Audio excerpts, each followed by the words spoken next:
787 Queen West, and I've been hearing all about great cooks, and you got to tell me about this because I've been hearing about it, reading about it in the paper. So tell me. That's great. Great Cooks is a forum, a cooking forum for Toronto's culinary stars. The best chefs in Toronto, and actually now from out of town as well. New York, Chicago, New Orleans, Vancouver, they come here as well. And we go and visit them in those cities. But basically it's a nice way for the public and the chefs to meet in a very informal setting. The chef cooks for 3 hours. We get to eat and drink while they do that. We taste everything that they make. And we ask a lot of questions. The chef talks about what it's like to be a chef, what they're like in their restaurants, the restaurant business. And it's a nice way for everybody to get together for an evening. Well, how did you get this idea? I mean, it's so unique. Well, Dufflet, who owns the Great Cooks and Dufflet Pastries, had the idea. The kitchen back here was the original bakery for Dufflet's. It was sitting empty for a while because she moved out to bigger facilities, and decided that Toronto chefs needed to be showcased. Oh yeah, they got to show off their style. Exactly. That's Whereas, amazing. you know, for a while it was only out of town big names that used to come here, and nobody paid attention to the chefs. Of course, that's changed over the last, 6 to 10 years. Everybody wants the chefs now for everything. Oh, of course. Cooking classes and fundraising. They're asked a lot to do fundraisers. All these cooking fundraising events, and then they're wonderful with it. They really do a lot. Well, how many people would you have in an event like tonight? Our maximum is 24. We don't always have that. Sometimes it's only 10, so it's a smaller group.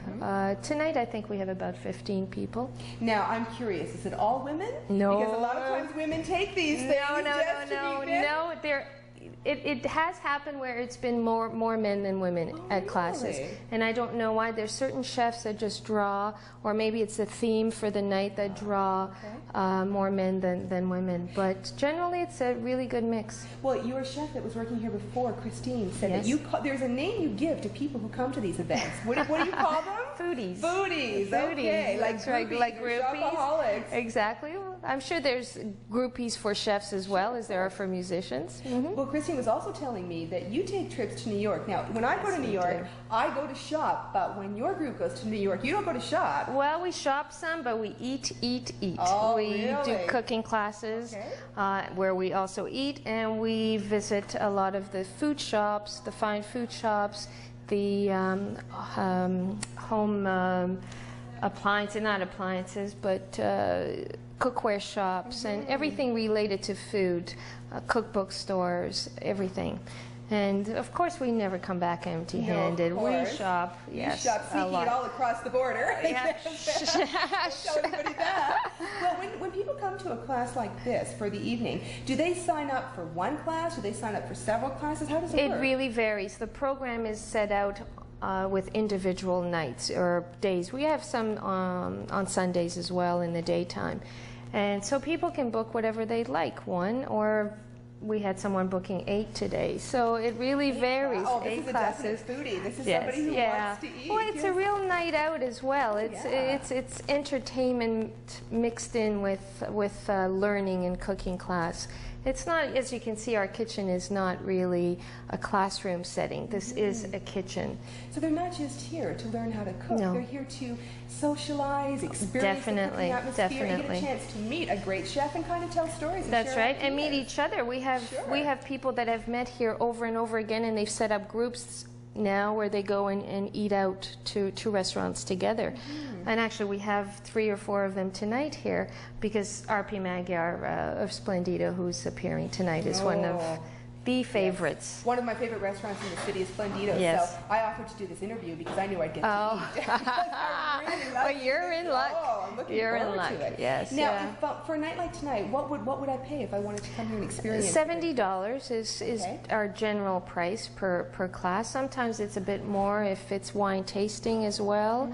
Or we have a mini course coming up with Conrad Eschbisch, who's the food or wine writer for iMagazine. Ooh, maybe I'll do that interview. Yeah, and that's a series of 3 classes. So it really, from beginning to end with wine tasting.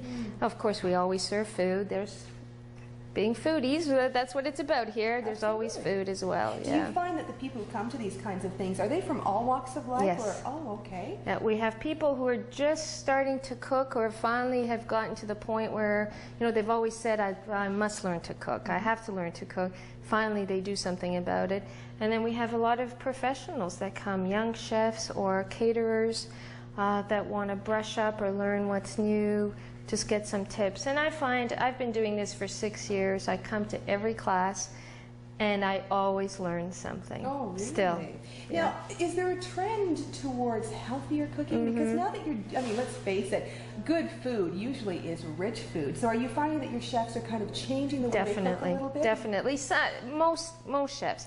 RP is one that he's very health conscious, but butter doesn't scare him at all. Okay. So you will see him probably throw in what looks like a lot of butter, and he says it's just a little bit, but it goes a long way. Exactly. People, so when people go at the sight of butter or cream, they have to be reminded that it is for a lot of people.